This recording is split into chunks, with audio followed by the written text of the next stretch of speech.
Hello friends, શું તમને ખબર છે કે ચોખા માત્ર ખાવા માટે જ નહીં પરંતુ તમારી ત્વચા માટે પણ ખૂબ ફાયદાકારક છે। આજે આપણે વાત કરીશું ચોખાથી બનેલા સાબુ વિશે, જે તમારી ત્વચાને કુદરતી કારતી અને સુંદરતા આપે છે। ચોખાના સાબુમાં રહેલા રાઈસ વોટર અને વિટામિન ઈ ત્વચાને ડલનેસ દૂર કરે છે, તેને કુદરતી તેજ આપે છે।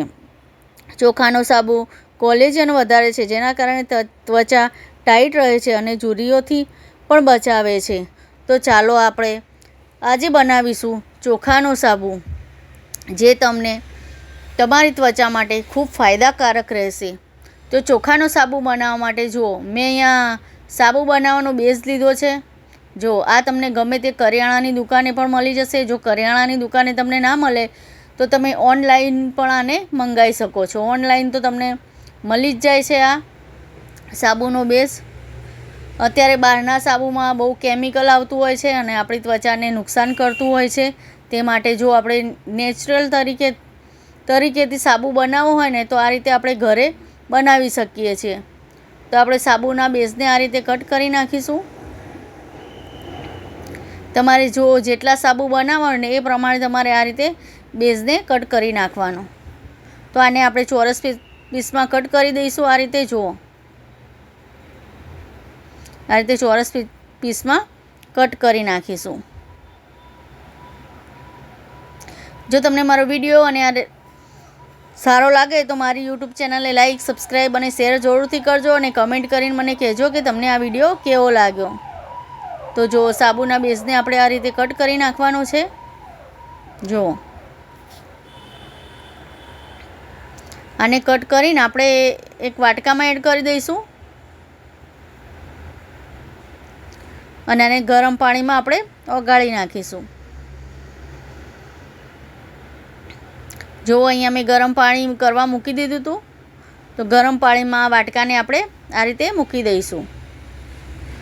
પછી આ રીતે હલાવી દઈશું તેને,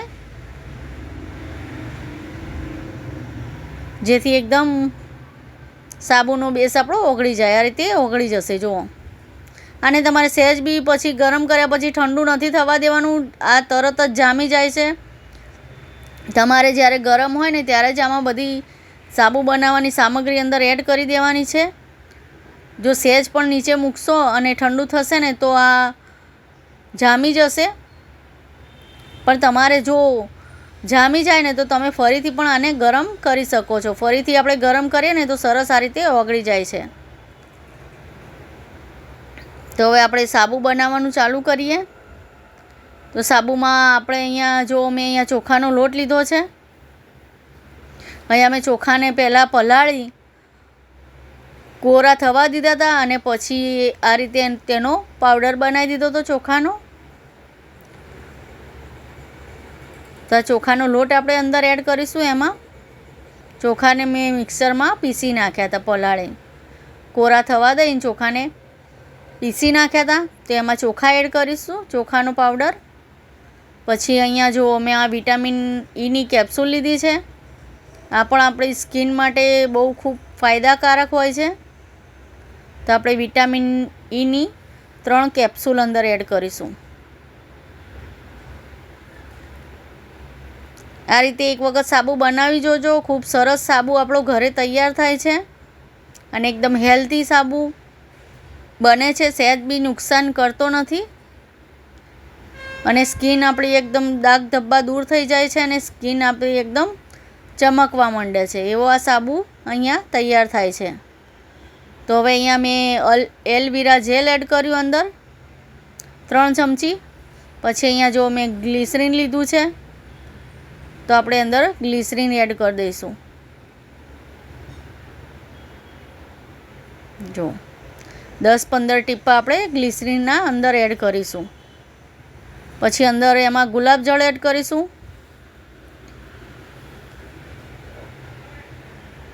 આ બધી વસ્તુ એડ કરીને તમે એક વખત સાબુને બનાવી જોજો, ખૂબ સરસ સાબુ તૈયાર થાય છે।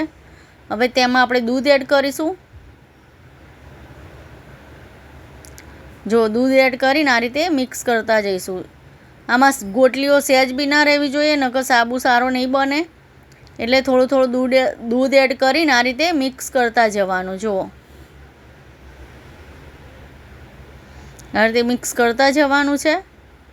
થોડું થોડું દૂધ એડ કરવાનું અને આ રીતે મિક્સ કરતા જવાનું.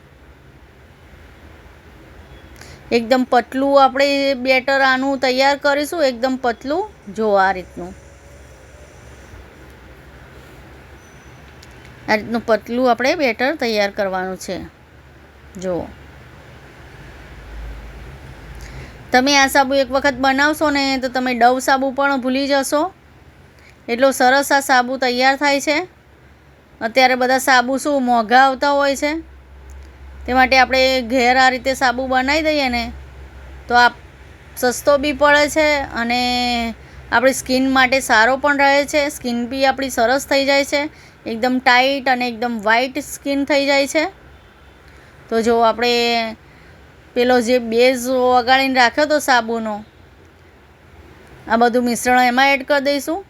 પછી જો તમને એવું લાગે કે ઠંડુ અને જાડું થઈ ગયું છે તો તમે આને ફરીથી પણ ગરમ કરી શકો છો. ફરીથી ગરમ કરીને આ રીતે આપણે આમાં એડ કરી દઈશું. જો અને આને થોડી વાર માટે આપણે મૂકી દઈશું. અને વધારે તમે ફ્રીજમાં ના મૂકો ને તો પણ સરસ જામી જશે. બહાર મૂકશો તો પણ તરત જ જામી જાય છે. તમે થોડી વાર મૂકી રાખશો ને તો તરત આને સાબુ એકદમ તૈયાર થઈ જશે તમારો. તો જુઓ 10-15 મિનિટ થઈ ગઈ છે. 10-15 મિનિટ પછી જુઓ કેવો સરસ સાબુ તૈયાર થઈ ગયો છે. સાબુ બનતા સહેજ પણ વાર નથી થતી, તરત જ સાબુ આપણો તૈયાર થઈ જાય છે. તો જુઓ આપણો નેચરલ ચોખાનો સાબુ તૈયાર છે.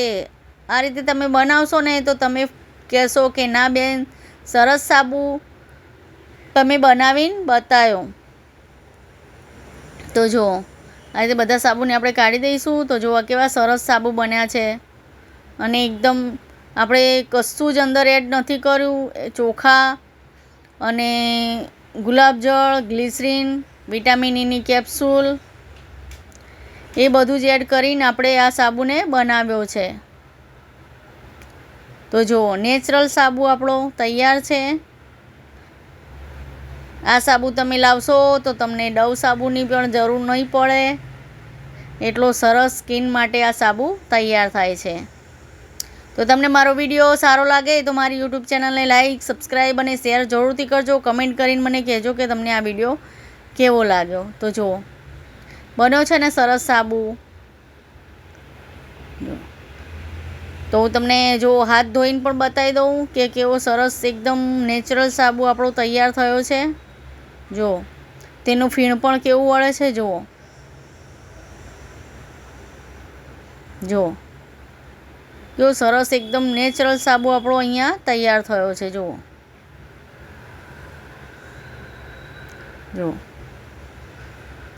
તો આ રીતે ચોક્કસથી બનાવજો. ખૂબ સરસ સાબુ તૈયાર થાય છે.